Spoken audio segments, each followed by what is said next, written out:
ამერიკის საელჩო საქართველოში მორიგ განცხადებას ავრცელებს. მაშინ ნათქვამია 7 მაისს ამერიკის საელჩოს მიერ გავრცელებული შეტყობინების შემდეგ საქართველოს სამართალდამცავმა ორგანოებმა გუშინ ღამით აცნობეს თბილისში საელჩოს, რომ არც ერთ ხსენებულ სამ სავაჭრო ცენტრში ასაფეთქებელი მოწყობილობა არ იყო აღმოჩენილი. რეგიონული უსაფრთხოების ოფისმა გააუქმა მისი რეკომენდაცია საელჩოს თანამშრომლებისთვის თავი აერიდებინათ ამ ტერიტორიებისთვის ნათქვამია განცხადებაში.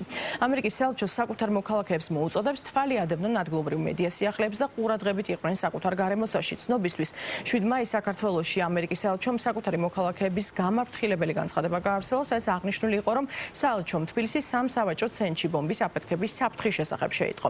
აღნიშნული საპასუხოდ სუსმა განცხადება გაავრცელა, რომლის მიხედვითაც სახელმწიფო უსაფრთხოების სამსახურის შესაბამისი დანაყოფები მუშაობდნენ მორიგ სრულ შეტყობინებაზე. ამასთან სუსმა მოუწოდა დიპლომატიურ წარმომადგენლობას პატივისცენ უსაფრთხოებაზე პასუხისმგებელი სამსახურების საქმიანობას და თავი შეიკავონ შესაბამის უწყებებთან შეუთანხმებელი განცხადებების გავრცელებისგან.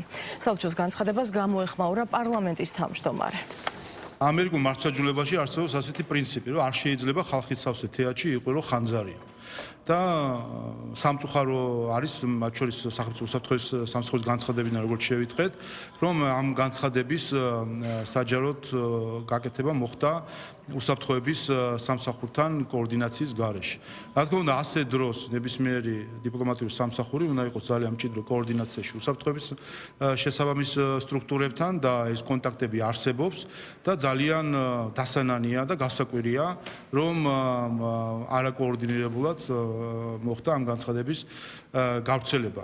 რამაც შევხედეთ ჩვენ საერთო ჯამში, რას იწვევს ასეთი განცხადებები, მით უმეტეს, როცა ამერიკის შეერთებული შტატების საელჩომ ძალიან კარგად იცის ჩვენი რადიკალური ოპოზიციის და NGO სექტორის ნირი, რომ ისტერია დათესონ ნებისმიერ საკითხთან დაკავშირებით, იმისთვის რომ კვლავ შფოთი შეიტანონ საზოგადოებაში და სამწუხაროდ ამერიკის შეერთებული შტატების საელჩოს გუშინდელი ეს განცხადება გახდა ნოყიერი ნიადაგი იმ დეზინფორმაციული და ისტერიული კამპანიისთვის, რომელიც არაერთხელ გვინახავს და გუშინ ვნახეთ მთელი, ესე ვთქვათ, პროპაგანდისტული მედია, ოპოზიცია, როგორ ცდილობდა დაეზაფრა საზოგადოება.